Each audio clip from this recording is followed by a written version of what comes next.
Okay, we have an additional version of isomerism that we need to consider. Well, technically two versions. The first one is called a cis-trans isomerism, and I kind of talked a little bit about it in the first video. But this type of isomerism takes place when you have double bonds present. Now, the idea right here is that the double bond um, with the sp2 hybridization on both of those carbons makes a pi bond. Now the pi bond, strictly speaking, can only take place if the two p orbitals are side to side to each other. And what that means is that the double bond cannot rotate on its own axis, because if it does that, the p orbitals will be orthogonal to each other and you will no longer have a double bond present. You will break the double bond. So that doesn't happen. So it's kind of locked in place in this planar shape. For contrast, the single bonds, they don't have a pi bond between two p orbitals, so these single bonds are actually free to rotate, and generally speaking the bonds are free to rotate anytime you have a single bond and even a triple bond for that matter. But double bonds, unfortunately, you're kind of restricted to that. Not to say that you cannot allow them to rotate, but if you want them to rotate, you have to break, at least momentarily, the double bond. So for our purposes, we're going to regard them as being, stuck and locked in place. And what that means is that if you have something going down on one end of the double bond, and on the other end you have something going up, that will remain true the entire time. They will be facing opposite ends. One will go down, one will go up. Whereas right here, we have a bond going up and to the left, we have a bond here going up and to the right. They're both heading up in the molecule. And so we refer to them in a different manner. Oh, and by the way, if you were to name these things, you have 1, 2, 3, 4, 5, 6 carbons. So this is a hexene molecule. But the double bond appears at position 1, 2, 3, or 1, 2, 3. So it's 3 hexene.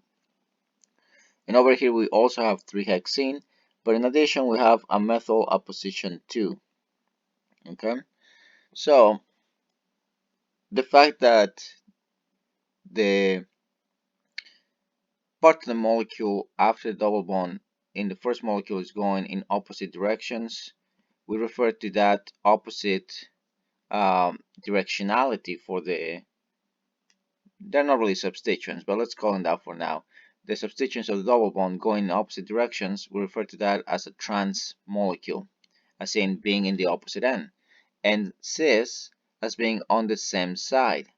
And so to fully and properly name these molecules, you will actually have to write italic trans followed by a hyphen and then the name, or italic cis followed by hyphen and then the name. So technically speaking, you will have to name it as follows to give it the proper name. Okay, so just to give you one more example, here we have another molecule. Once again, the same rules apply as before, namely that you have to come up with the longest chain of carbons, but the longest chain that also contains the multiple bonds. So let's start from the top. We could have 1, 2, 3, 4, 5, 6, 7, 8 carbons. If we start from this end, we could have 1, 2, 3, 4, 5, 6, 7. That's not good. That's even shorter than before. You could also start from this end, but these two are basically equivalent, so there's not going to be much change. You could start from this end, you go from 1, 2, 3, 4, 5, 6, 7, so that's also shorter. So the biggest chain is the one depicted here in blue, although you could also end it up right here with the same number. It's actually kind of equivalent. But what you see now is that from the main chain, there's 3 methyl groups that are sticking out. So you're going to have a trimethyl component to this thing. Also, notice that for the double bond, the groups are in opposite sides. So we're going to have the trans configuration for this particular alkene. Also, one more thing I should mention is that cis and trans isomerism is depicted as constitutional or geometric isomerism. Well, actually, that's not true. They're considered stereoisomers. So scratch that first thing. They're considered stereoisomers. But it applies pretty much to alkenes, or as you'll see in a little bit later, to ring structures. All right, so we have the trans configuration for this thing. we have a total of, let's see how many, 1, 2, 3, 4, 5, 6, 7, 8 carbons. So this is oct for the prefix, octene because of the double bond. And if we count the numbers, we have 1, 2, 3, 4, or 1, 2, 3, 4. So actually this looks like 4-octene each way through. So what will basically dictate whether we start from the bottom or the top is what happens to the numbers of the substituents. Alright, so we have here methyl at position 7, position 6, and position 3. There's 3 methyls, so this is trimethyl octene. And now based on the numbers, octene is at position 4, methyl is 3, 6, 7 in terms of the numbers. Now let's go from bottom to top and let's do the same thing. Octane is still 4, so that doesn't change. But now you have methyl position 2, position 3, and position 6. So the octane is the same number, so that doesn't really affect anything.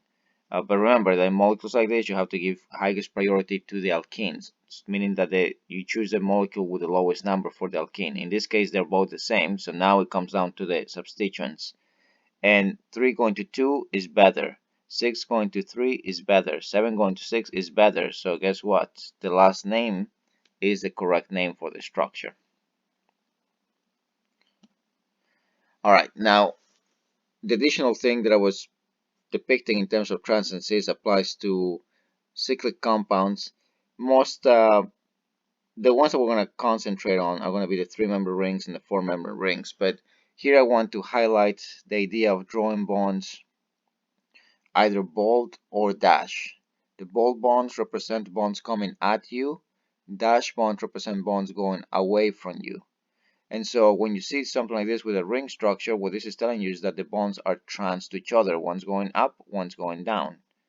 But if you write the molecule, the cyclic molecule, with the substituents both going up or both going down, either or, this is regarded as a cis configuration. They're on the same side. So you would name this thing cyclopropane, that's the name of the ring, and the substituents are methyls. You have 2 of them, so this will be called dimethyl cyclopropane. They are position 1 and position 2, so it's 1, 2 dimethyl cyclopropane. In the first case, this is trans. In the second case, this is cis. So that will be the only difference. And just to give you a little bit of perspective, when you draw this thing, you could also see it in the following fashion, right? This is kind of looking at it from the front and kind of at the same eye level, right? So you have your 3-member structure and you have methyl on top, you have methyl on the bottom, right? And so that's kind of what you see right here from this simplistic view. And for the cis case, same idea. They're either both pointing up or they're both pointing down. And right here, if you look at it from, head on, you have the 2 methyls pointing on top. A similar picture takes place for the 4-member rings. You could have the 2 substituents opposite of each other, meaning one coming at you, one going away, so up or down, or they both could be up or they both could be down, in which case you have trans versus cis isomerism. The name of this molecule will be cyclobutane, since you have a 4-member ring. You have 2 methyls, so you have dimethyl cyclobutane. And if this is position 1, then this is 2, then this is 3. This is 1, 3 dimethyl cyclobutane. And if you have the bold and dash combination, this is trans. If you have 2 bolds or 2 dash bonds, then you have the cis combination. And that's really the extent of it. In terms of the look, this molecule has a little bit more funky look to it, but for the trans configuration, once again, 1 methyl is pointing up, 1 methyl is pointing down. For the cis configuration, either both methyls are pointing up or both methyls are pointing down. It's going to be the same idea at that point. Okay, so now this is the last part, stereoisomers, chiral molecules. This type of molecules only occur when you have an sp3 hybridized carbon. So that's a requirement. Your carbon has to be sp3 hybridized, or in other words, it has to be tetrahedral in shape. And not only that, but all the 4 groups attached to the carbon have to be different from each other, right? So for example, here we have chlorine, fluorine, methyl. Yeah, and Me stands for methyl, by the way. and hydrogen. So all four of those groups are different to each other. That means that this carbon has what we call chirality. All right, now what chirality ultimately means is that there is a handedness associated with the molecule, meaning that if you had this molecule here, if you were to place it in front of a mirror, a molecular mirror, you will have the mirror image right here. Notice that the fluorine is still on the back, the metal is still on the front. But the difference is that if you rotate one of these molecules, right? So they're both one chloro, one fluoroethane. But if you rotate one of these molecules, right? So look at what I did right there. I just basically took this axis, the carbon chlorine axis, and I rotated this clockwise. What happens is that the fluorine now ends up on the front. It's not on the back. It's actually on the front. And the chlorine and hydrogen bonds are exactly in the same positions, right? They're on the plane of the board, but they're exactly in the same positions, which is why I decided to rotate this, because the hydrogen was here pointing to the right, whereas in the first molecule was pointing to the left. If you rotate the molecule, you will notice that yes, the chlorine and the hydrogen are matching up, but the methyl and the fluorine are not. And what that means is that these two molecules are actually different molecules. We call them enantiomers of each other. Now, one way to kind of tell whether these molecules are enantiomers or not is to basically switch groups. So what I'm going to do is, and you can switch any two groups that you want. I'm going to focus on the fluorine and methyl since they're the ones, messing up the order. If you basically switch them, right, switch the order, it took one total number of switch of 1 for me to take the second structure and make it look like the first. If you basically do number of switches like the way I did here, if you end up with an odd number of switches to turn the second structure into the first, the two original structures are enantiomers of each other. But if it takes you an even number of switches, what this means is that the two structures will be the same molecule. All right, so with all that said, probably there'll need to be a little bit of practice during office hours, so I encourage you to ask me more questions regarding this topic. But for now, this is basically it. This is all that I, want to tell you about organic chemistry for now. And this kind of completes the lecture portion of the course. So I hope you've enjoyed it. I hope it hasn't been too rough on your end.